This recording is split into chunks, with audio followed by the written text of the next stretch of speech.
अस्सलाम वालेकुम and welcome to नया दौर। मेरा नाम है एलिया ज़हरा और मुझे ज्वाइन किया है अंबर शम्सी ने, जो कि एक जर्नलिस्ट हैं, एंकर हैं समा के साथ। Ambar, thank you so much and thank you for agreeing to discuss this sensitive topic. हम लोग आज बात करने जा रहे हैं पिछले कुछ 2-3 दिन के अंदर जो अहमदी कम्युनिटी है उसके खिलाफ बहुत ज़्यादा नफरत अंगेज बातें की गई, जो कि कोई नई बात नहीं है, होती रहती है ऐसे। और अहमदिया कम्युनिटी जो है वो परसिक्यूशन का भी उनको सामना है, डिस्क्रिमिनेशन का भी, उसके साथ साथ हेट स्पीच का भी, और वो पब्लिक फिगर्स भी कर रहे होते हैं। लेकिन इस बार जो है वो मिनिस्टर्स की तरफ से और बहुत ब्लेटेंट तरीके से वो आई, तो ये उसके ऊपर हम आपसे बात करेंगे। कॉन्टेक्स्ट के लिए ये है कि कुछ लास्ट वीक के हुआ कैबिनेट की मीटिंग के अंदर से एक रिपोर्ट आई कि वहाँ पे जो माइनॉरिटी कमीशन बन रहा है उसके अंदर ये डिस्कस करके अहमदी कम्युनिटी के रिप्रेजेंटेटिव्स को भी उसमें शामिल किया जाएगा।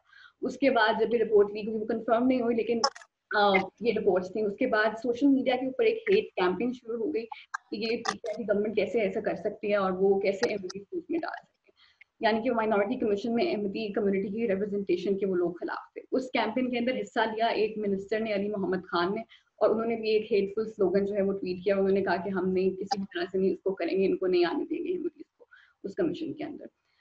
तो उस वो डिसीजन तो जो है वो उन्होंने डिनाई कर दिया कि ऐसा कुछ नहीं हुआ कैबिनेट की मीटिंग में। लेकिन उसके बाद फिर नूरुल हक कादरी जो रिलीजियस अफेयर्स और इंटरफेथ हार्मनी के मिनिस्टर हैं, उन्होंने कहा जी कि आप जो अहमदी कम्युनिटी है उससे जो हमदर्दी रखता है वो पाकिस्तान से भी लॉयल नहीं हो सकता और इस्लाम से भी लॉयल नहीं हो सकता। तो अब इस तरह की स्टेटमेंट मिनिस्टर्स की तरफ से आना, मिनिस्टर्स जो कि इंटरफेथ हार्मनी का मिनिस्टर, और उनकी मतलब जो इंटरफेथ हार्मनी के मिनिस्टर होते हैं उनको इंटरफेथ हार्मनी मेंटेन करनी चाहिए, लेकिन वो बिल्कुल इसके ऑपोजिट कर रहे हैं। तो आपको क्या लगता है कि इसके क्या कॉन्सिक्वेंसेस ऐसे निकलते हैं? What do you think about these worries from the ministers? देखिए, जैसे आपने शुरू में कहा, ऐसा नहीं है कि पहली बार है कि कोई हुकूमती नुमाइंदा हो जो इस किस्म की बातें करे। आपको याद होगा कि पाकिस्तान मुस्लिम नवाज के रहनुमा कैप्टन सफ्दर, मरीम नवाज साहिबा के शौहर, उन्होंने भी अहमदियों के हवाले से एक तकरीर फरमाई थी कौमी असम्बली में।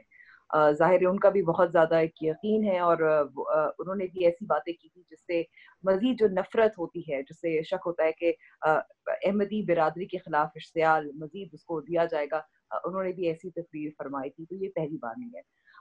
लेकिन मैं ये कहूँगी कि अगर नूरुल हक कादरी साहब कह रहे हैं कि जो भी अहमदियों के साथ सिंपैथी जाहिर करता है तो वो पाकिस्तान के साथ वफादार नहीं है, इस्लाम से वफादारी नहीं हो सकती, तो ये इशारा वो अपनी हुकूमत के जो लोग हैं, जो जिन्होंने तजवीज़ की पेश की थी कि अहमदी बिरादरी को अक़लियतों की जो कमीशन थी उसमें शामिल करना चाहिए, तो फिर ये उन पे ही इल्ज़ाम लगा रहे हैं।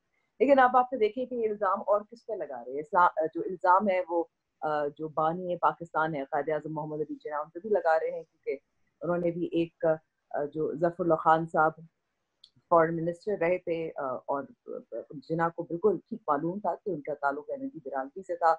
ऐसा नहीं था कि वो लाइल्म थे। तो यानी कि जो बानी पाकिस्तान है वो भी क्या वफादार नहीं थे इस पाकिस्तान के साथ जिन्होंने पाकिस्तान बनाया था? तो ये एक सवाल ये भी बनता है। अ, ये मसला एक और जो बहुत बड़ा है कि अहमदी बिरादरी पाकिस्तान में, उसको इतनी भरपूर कोशिश की गई है कि उनकी आवाज़ दबाई जाए, उनको एक तरह से मिटा दिया जाए, क्योंकि वो अपना जो मौक़िफ़ है वो मीडिया में तो आके पेश नहीं कर सकते। कुछ अखबारात हैं जो उनका मौक़िफ़ पेश कर भी लेते थे, अब तो वो भी डरते हैं। तो ये हालात हो गया पाकिस्तान में। अ, और ये सहाफ़ती नुक्ते नज़र से भी मेरे ख़्याल में बहुत इट्स अ ह्यूज प्रॉब्लम। इंसानी हकूक़ के मसले के इंसानी हकूक़ के नुक्ते नज़र से भी ये बहुत बड़ा मसला है कि वो अपना मौक़िफ़ पेश नहीं कर सकता, जिससे हमें यही ज़ाहिर होता है कि कमज़ोर को मज़ीद कमज़ोर बनाए। अगर हम बात करें इस्लाम की और हम अपने मज़हब की बात करें, तो मज़हब तो यही कहता है कि हम कमज़ोर को जितना हम ताकतवर बना सकते हैं, जितनी मदद कर सकते हैं, जिनको आवाज़ दे सकते हैं, अ, वो करनी चाहिए। लेकिन यहाँ तो गंगा उल्टी बहती है, क्योंकि हम उनको जैसे मैंने कहा मिटाना चाहते हैं। खतरे में लगता है कि इस्लाम खतरे में पड़ जाएगा, पाकिस्तान खतरे में पड़ जाएगा, और ठीक ये है। अच्छा नूरुल हक अमर, कादरी अगर का हम जो इस ठीक है, अगर हम इस माइनॉरिटी कमीशन की बात करें तो तो इसकी तो कोई मतलब इस तरह की अगर ये जब बनता है तो इसकी कोई लीगल स्टैंडिंग भी उस तरह से नहीं है। अभी तो हम सुन रहे थे, कल ये खबर आई थी कि इसको तो चैलेंज भी सुप्रीम कोर्ट में कर दिया है। तो ऐसा तो नहीं है कि लॉ मेकिंग को इन्फ्लुएंस कर सकेंगे या फिर बहुत इनकी कोई बहुत बड़ा मैंडेट होगा। बस एक टोकन रिप्रेजेंटेशन जिसे आप कहते हैं कि आप बस बता दें कि देखिए हमारे पास माइनॉरिटी रिप्रेजेंटेटिव्स हैं और ये बस बैठ के कंसल्टेशन करते रहते हैं, लेकिन उनकी कोई it doesn't hold any value कि वो क्या बात करते हैं या क्या रेकमेंड करते हैं। तो अगर उनको शामिल कर भी दिया जाए तो उसके अंदर मतलब ये इतनी बड़ी क्या बात है कि अगर उसमें आ जाते हैं। एक तो ये, और दूसरा इंपॉर्टेंट क्वेश्चन ये कि पाकिस्तान का आइन जो है वो कहता है कि वो गैर मुस्लिम है, और इस बात के ऊपर सबसे ज्यादा भी जो एक्सट्रीमिस्ट तबका है वो लड़ाई करता है कि आप उनको जो है गैर मुस्लिम है तो आप गैर मुस्लिम बने। अब उनको आप गैर मुस्लिम एक्सेप्ट करते हुए अगर माइनॉरिटी कमीशन में माइनॉरिटी कह रहे हैं, तो अगर वो माइनॉरिटी भी नहीं है, पहले वो कहते हैं माइनॉरिटी है, उनको माइनॉरिटी आप कहें, एक्सट्रीमिस्ट ये कहते हैं। फिर जब उनको माइनॉरिटी समझ के रिकग्नाइज करके उनको एक माइनॉरिटी कमीशन के अंदर उनको एक आवाज देने की कोशिश करें कि वो उनकी कोई वॉइस हो वहां पर, वो अपनी आवाज उठा सके जो इस वक्त वो नहीं उठा सकते किसी भी तरह से, तो वो भी नहीं है। तो क्या वो मतलब फिर नेक्स्ट लेवल से कि वो इंसान भी नहीं है, उनको इंसान भी नहीं समझना चाहिए। तो ये जो एक सिस्टमेटिक तरीके से एक होती है डिस्क्रिमिनेशन, आई फील कि ये ज्यादा तो अब it's just use as a tool कि कौन ज्यादा जो है वो बिगेटरी करेगा, और जो ज्यादा बिगेटरी करेगा अहमदीज के खिलाफ वो फिर जो है वो कहते हैं कि हम ज्यादा इस्लाम से और पाकिस्तान से ज्यादा सिंसियर। तो where do we go from आप हियर? लेकिन आप ये डिनाई नहीं कर सकती, आप इस बात को तो रद्द नहीं कर सकती कि पाकिस्तान में एक माइंडसेट है, रवैया है, सोच है जो इत्तेफाक करती है, जो अली मोहम्मद खान साहब कह रहे थे, मुल्ला कादरी साहब कह रहे थे। और ये उन्हीं लोगों को फिर जाहिर है अपने जो फॉलोअर्स हैं, अपने वोटर्स हैं, जो उनके जो इनको तो उसी उसी की बात को फिर वो जाहिर उनको वाह वाह भी होती है और लोग हाँ। मैं एक और यहाँ पे ये बात करना चाहती हूँ कि आपने जैसे कहा कि ये जो कमीशन है, अखिलेतियों की कमीशन है, काफी टूथलेस है, इसमें इसमें इतनी जान नहीं है, इतना वजन नहीं है।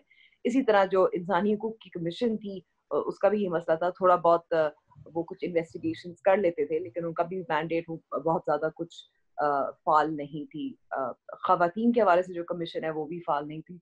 तो ये टोकन कमीशन होती हैं, इन टोकन कमीशंस में नुमाइंदगी अहमदियों की क्यों नहीं हो सकती, तो हमें पता चला बिकॉज एक एक बहुत ये जो सोच है जिसको पाकिस्तान में हावी है, वो ये समझती है कि अहमदी साजिश में मुलविस है, पाकिस्तान को अंडरमाइन कर रहे हैं, और वो चाहते हैं कि जो फैसला साज इदारे हैं उन तक उनकी रसाई हो, और फिर वो जिस तरह से खत्म कर सकते हैं, इस तरह से इन्फ्लुएंस कर सकते हैं पॉलिसी मेकिंग। तो ये एक सोच है, जहनियत है, जिसकी अक्कासी की थी अली मोहम्मद खान साहब ने, मुल्ला कादरी साहब ने। लेकिन साथ साथ आप ये भी, मेरे ख्याल में इस पॉइंट को भी हमें जरूर याद रखना चाहिए कि अहमदी बिरादरी अपने आप को गैर मुस्लिम तस्वुर नहीं करते। जो उनके तर्जुमान है उनका ये कहना है कि उनको ये वैसे भी पेशकश नहीं की गई थी बाज़ाब्ता तौर पर। तो ये एक तजवीज़ थी जो शायद काबीना के इजलास में सर्कुलेट हुई थी, और जाहिर उसकी मिनट्स बिल्कुल, मौजूद हैं। वो खुद भी इसका हिस्सा नहीं बनना चाहते थे इन द फर्स्ट प्लेस, वो उन्होंने भी समझ डिमांड रहे भी हैं कि नहीं किया था ऐसा कुछ। वो अपने आप को गैर मुस्लिम तस्वुर नहीं करते। तो एक जो मसला यहाँ है कि अगर जिस जिस जिस हुकूमती नुमाइंदे ने, जिस वजीर ने भी ये तजवीज़ पेश की थी कि अहमदियों को शामिल किया जाए, उसमें भी कोई हर्ज नहीं है, क्योंकि वो वैसे भी खुद भी शामिल होना भी नहीं चाहते। उससे तो वो ये जो शामिल एक हो तो नहीं मोमेंट गए तो उससे कोई है, फर्क नहीं पड़ा। या मुझे बहुत खदशा है कि जो जो गुजरा है, जो मिनिस्टर्स हैं, जो चाहते थे कि अहमदी बिरादरी शामिल हो, उनके खिलाफ ये एक मुहिम का भी हिस्सा है, और उनके नाम लीक हो, उनको भी खतरा हो सकता है, which is also huge problem. हमें ये भी पता है कि जैसे साबिक गवर्नर सलमान तासीर को कत्ल कर दिया गया था, हमें ऐसा हमने निकाल ये के भी अटैक हुआ उनके खिलाफ जो कैंपेन थी उसके बाद, और इसके रियल लाइफ कॉन्सिक्वेंसेस निकलते हैं जो आप टीवी पे बात कर देते हैं ऐसे कि इसने किया, ये कैसे कर सकते हैं। तो मेरा कोई अगला क्वेश्चन यही था आपसे कि एक आपके ही चैनल के एक एंकर नदीम मलिक साहब जो हैं, उन्होंने इस खबर के अगले दिन उन्होंने जो रिलीजियस अफेयर्स के मिनिस्टर हैं उनको अपने शो में बुलाया और उनको बाकायदा ग्रिल करते हुए पूछा कि आप कैसे ये कह सकते हैं, आप किस तरह उनको डाल सकते हैं तो कमीशन के अंदर, और आप बताएं कि कौन है, आप इंक्वायरी करें और जो है हमें बताएं, आप हमें बताएं कि किसने ये सजेशन दी है और कौन इस तरह कौन ये रिकमेंडेशन दे सकता है। तो ये इस तरह जो लाइव टीवी के ऊपर जो है वो इस तरह की बातें करना हमने देखा है कि पहले भी सलमान तासीर की जैसे आपने बात की तो तब भी ऐसा ही हुआ था कि एक एंकर ने अपने शो के अंदर जो है उनके खिलाफ वायलेंस इंसाइट किया था, कुछ एक्सट्रीमिस्ट एलिमेंट्स को जो है वो वहाँ पे प्लेटफॉर्म दिया था। तो जब इस तरह की बातें की जाती हैं तो आपको क्या लगता है कि you are an anchor yourself, तो डोंट यू थिंक कि थोड़ी सी रिस्पॉन्सिबिलिटी का मुजाहरा करना चाहिए थोड़ा सा ये इस तरह के इश्यूज को डिस्कस करते हुए एंकर्स की तरफ से? नहीं, इसमें बिल्कुल मैं इत्तेफाक करती हूँ। और जो सलमान तासीर के हवाले से वो एक मिसाल 2011 में जब ये वाक़या होती है तो मिसाल है कि आपका जो प्लेटफॉर्म है, जो टेलीविजन है, खास तौर पर हम टेलीविजन पे जोर दे रही हूँ कि बहुत ज्यादा लोग देखते हैं, अखबार शायद कम पढ़ते हैं, और टेलीविजन का इन्फ्लुएंस भी बहुत होता है। तो फिर हम पे ज्यादा भारी जिम्मेदारी होती है कि हम जहां जहां हेट स्पीच हो जाए, नफरत अंगेज तकारीर हो जाए, जो शो हमारे शोज में शुरू हो जाते हैं, बात करना शुरू हो जाते हैं, उसको हमें हम रोकना चाहिए। We have to be conscious of the fact कि हमारे प्रोग्राम में जो बात हो रही है उसका एक्शन क्या हो सकता है, क्या कहा जा सकता है, किस पे असर हो सकता है। ये ऐसे हसास मामला है। अहमदी बिरादरी तो वैसे प्रोसिक्यूटेड है, the most prosecuted of minorities I would say. वो तो अपनी आवाज भी उनकी कहीं कोई बोलना भी नहीं चाहता, डर जाते हैं। एक तो उनकी उनकी तरफ से मेरे ख्याल में ये भी सोचने की जरूरत है कि वो भी इंसान है, चाहे आप उनको मुसलमान माने या माने, जो आप उनके बारे में सोचे, वो एक इंसान है। आपकी जिम्मेदारी है कि उनकी जानो माल को हम महफूज रखें, खास तौर पर एज जर्नलिस्ट। लेकिन साथ साथ जैसे मैंने कहा, वजीर जो हैं और उनको भी मुमकिन है उनके तौर पे भी खतरात हैं, और ये भी हमने माजी में देखा है। तो ये एक बहुत भारी जिम्मेदारी होती है कि खास तौर पर जो वनरेबल होते हैं उनको हमें महफूज रखना होता है। ऐसे माइंडसेट्स को, ऐसे ऐसे नुक्ता नजर को, ऐसे मौक़िफ़ को क्यों हम हवा दें जिससे किसी की जान को खतरा हो। That is the first duty of care जिसको कहते हैं। ये तो हमें सिखाया जाता है जर्नलिज्म स्कूल में, और जब हम अच्छे इदारों में काम करते हैं हम हमेशा अपने आप से सवाल पूछते हैं कि अगर हम ये स्टोरी कर रहे हैं, किसी की जान को इससे खतरा होगा या नहीं होगा, हमें किस हद तक इनको महफूज रखना चाहिए, how important is that story. So that's the first question that you ask yourself, and I think मेरे ख्याल में मैंने इसीलिए मुझे मुझे मालूम है कि इसी चैनल के साथ मैं मुंसलिक हूँ, मैं भी एक प्रोग्राम करती हूँ छोटा सा, और शायद मुझे पब्लिकली एक पोजीशन नहीं लेनी चाहिए थी, लेकिन मैंने बहुत सोच समझ के ली थी, क्योंकि मुझे मैं समझती हूँ कि जान को किसी को खतरा नहीं होना चाहिए, और ये खतरनाक चीज है जो हमारे मीडिया में पाई जाती है। और इसके हमने नताइज तो देखे, जैसे हमने भी बात की किस किस्म के नताइज रहे हैं। बिल्कुल। अच्छा, ये हम अगर बात नहीं, आपने बहुत अच्छा किया कि आपने इसके खिलाफ आवाज़ उठाई, और बहुत कम ऐसे लोग होते हैं जो इतने सेंसिटिव इश्यू के ऊपर जो है वो अपनी ऑर्गेनाइज़ेशन के किसी बंदे को अगर वो कुछ गलत मतलब कर थोड़ा-सा उसने कुछ गलत कर दिया है तो उसे कॉल आउट करें। लेकिन मैं एक और चीज़ यहाँ पे कि जो हम अगर वो भी मैंने जो अगर शो आप देखें या कोई भी इस तरह की जो हेटफुल कंटेंट के अहमदीज़ के बारे में होता है, तो उनसे उसे देख के आपको ऐसे लगेगा जैसे पता नहीं कितने पावरफुल हैं वो, कि वो इतनी साजिशें कर रहे हैं, सारी जो कुछ पाकिस्तान में गलत हो रहा है वही कर रहे हैं, और सारी कंस्पिरेसीज़ के पीछे उनका हाथ है अहमदी कम्युनिटी का, और वो सब कुछ जो है वो बहुत पावरफुल है और वो पाकिस्तान को जो है तबाह कर रहे हैं। लेकिन हमें जो मतलब एज़ जर्नलिस्ट हम जब देखते हैं कि क्या उनके साथ हो रहा है, तो वो तो इतने परसिक्यूटेड हैं कि वो तो अपनी उनके पास they don't have a voice, ठीक है? और ये भी नहीं कि ज़िंदगी के अंदर जब वो मर जाते हैं उसके बाद भी they have been incidents of vandalisation of their graves, उनके ग्रेवयार्ड्स के अंदर अटैक्स होते हैं। तो ये, और वो कलमा पढ़े पब्लिकली तो उनको पुलिस अरेस्ट कर देती है, और वही पुलिस जब हेट स्पीच हो रही होती है बाहर, जो मर्जी हेट स्पीच में खादिम रिजवी जैसे लोग कह रहे हो उनके खिलाफ कोई एक्शन नहीं होता, लेकिन अगर कोई अहमदी करे वो एक इतना बड़ा क्राइम होता है, ठीक है? तो ये जो एक डिस्क्रिमिनेशन है, और वो हम आपको लगता है कि एनी टाइम सून लाइक कुछ इसका सोल्यूशन निकल सकता है? बिकॉज यहाँ पर तो आप सिर्फ इतना कह रहे हैं कि उनको रिप्रेजेंटेशन दे दें, इस बात के ऊपर लोग जो हैं वो कत्ल के फतवे जारी करना शुरू हो गए हैं। इतना तनाजा वाला हो गया बिल्कुल। या तो आपको लगता है कि अहमदियों को, इस परसिक्यूटेड कम्युनिटी को कभी पाकिस्तान के अंदर जो राइट्स हैं, जो एक इंसान के भी राइट्स हैं, आई फील कि वो भी उनको हम नहीं एक्सेप्ट करते कि वो जो वो हैं, तो वो आपको लगता है कि this will change any time soon?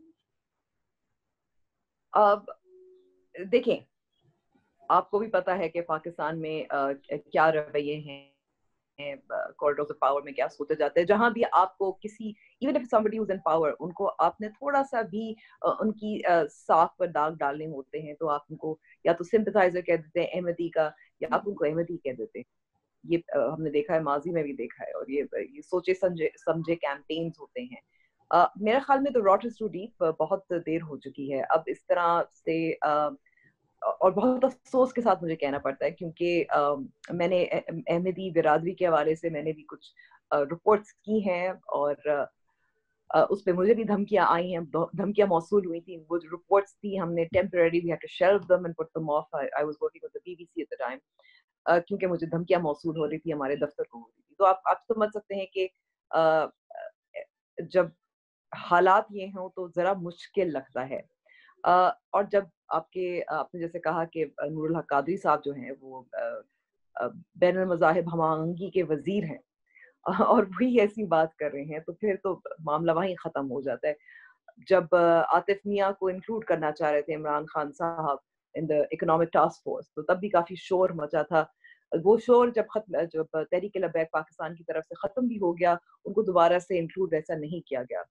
तो ये ऐसा मामला है जहाँ जो ये मजहब के बुनियाद पर जो नफरत है वो अब इतनी उसकी जड़ें पकड़ चुकी हैं पाकिस्तान में, कि मैं शायद नाउमीदी की बात कर रही हूँ, लेकिन मुझे फिलहाल तो नहीं लगता कि ये मामला बेहतर हो सकते हैं, ठीक है, ठीक हो सकते आई हैं, क्योंकि जब आप एब्सोल्युटली एग्री विद यू कि बहुत हालात खराब हैं, लेकिन आपको नहीं लगता कि अगर जो ये आपने जैसे कहा कि ये जो प्रैक्टिस है politicians using this bigotry as a tool against each other, अगर ये खत्म हो जाए, ठीक है, जैसे बिलावल भुट्टो ने एक टाइम पे कहा था कि हम रिलीजन कार्ड किसी के खिलाफ भी नहीं यूज करेंगे, चाहे वो हमारे ऑपोजिशन मतलब हमारे ओपोनेंट भी हो, अगर वो इमरान खान है तब भी नहीं हम कर सकते, तो विच वाज वेरी इनकरेजिंग। लेकिन आपको नहीं लगता कि अब एहसन इकबाल की भी मैं ट्वीट देख रही थी, उन्होंने भी कंडेम किया है कि ये बिगेटरी नहीं होनी चाहिए, तो अगर ये इस तरह कंसेंसस हमारी ऑपोजिशन की तरफ से आ जाए कि हम एक दूसरे को इस बेसिस के ऊपर अटैक नहीं करेंगे, ये रिलीजन कार्ड नहीं यूज करेंगे, ये नहीं कहेंगे कि ये अहमदी नमाज है तो ये तो पाकिस्तान का दुश्मन है, ये नहीं करेंगे, तो आपको लगता है कि इससे थोड़ी सी बेहतरी आ सकती है? हम एटलीस्ट सोच सकते हैं कि maybe in the years to come थोड़ी सी बिगेटरी इतनी ज्यादा मतलब जैसे अभी नॉर्मलाइज्ड है तो उस तरह से नॉर्मलाइज्ड नहीं होगी? अब एक मैं कह सकती हूँ कि जैसे खवातीन के हवाले से अब कोई भी इम्पोर्टेंट शख्स हो, कोई भी सियासतदान हो, कोई बात भी करे तो बहुत शोर मचने लगा है, और उसकी वजह से उनको या तो माजरत कर लेनी पड़ती है, या कुछ एडमिट करना होता है कि उन्होंने कुछ गलत कहा। ये अब हमने देखा है कि पिछले 3-4 साल में बहुत होने लगा है, और इट्स पॉजिटिव। तो इसी को अगर मिसाल बनाकर हम ये कहें कि कुछ ऐसे खास सियासतदान हैं जो जिनका जैसे कह सकते हो करेज टू से दिस कम है, बहुत कम है। जो समझते भी हैं, जो अग्री भी करते हैं, वो समझते हैं कि ये बिगेटरी है, जो समझते हैं कि ये हम ऐसे नहीं करना, वो भी कुछ डरते हैं।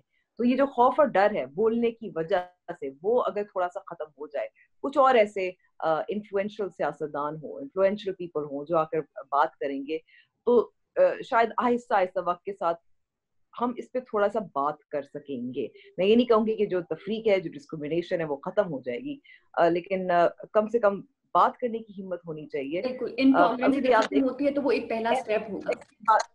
लेकिन एहसन इकबाल साहब ने भी अहमदी बिरादरी का नाम नहीं लिया, बिलावल भुट्टो जरदारी ने भी नहीं लिया, उनकी भी हिम्मत नहीं है अभी फिलहाल। तो हालात ये हैं, पर ये है कि आहिस्ता आहिस्ता हम उम्मीद कर सकते हैं कि जब मीडिया पे जरा शोर मचता है, कुछ लोग वो बात करते हैं, तो फिर और लोगों को भी वो हिम्मत पकड़ते हैं और बात करने लगते हैं। बिल्कुल, आई थिंक कि अगर हम इंटॉलरेंस को खत्म करेंगे तो ही डिस्क्रिमिनेशन और वायलेंस जो होता है वो खत्म होगा, जो अगर हम इस तरह की लेकिन आप ये भी स्टेटमेंट्स। देखिए, जैसे हम यहाँ बैठकर, बड़े बड़े शहरों में बैठकर हमने क्या कह सकते हैं, हम प्रोग्रेसिव अगर सोच रखने वाले लोग हैं, वो वैसे भी बहुत कम तादाद में हैं। आप अगर पाकिस्तान में जो मेजोरिटी है, वो उनकी सोच वही है जो नूरुल हक कादरी की है, अली मोहम्मद की है। तो think of the battle that you are fighting, it's a tip of the iceberg. ये तो हम बैठ के बात कर रहे हैं, और आप लोगों के जहनों को इतनी जल्दी तब्दील नहीं कर सकते। कई जितनी दिहाइयां लगी हैं, उनको यहाँ तक पहुंचने में उससे ज्यादा वक्त लगता है मुस्बत सोच की तरफ को तब्दील करने अनलर्न करने का जो में। दिस प्रोसेस इज है अ वो तो वेरी ज्यादा वेरी लॉन्ग। मुश्किल होगा। लेकिन at the same time I think politicians जो कहते हैं कि वो पब्लिक रिप्रेजेंटेटिव्स हैं, तो उनकी ये जिम्मेदारी होती है कि वो पब्लिक को एजुकेट करें, उनको बताएं कि क्या गलत है और क्या सही है, तो ये पता होना Call them चाहिए। out, call them out.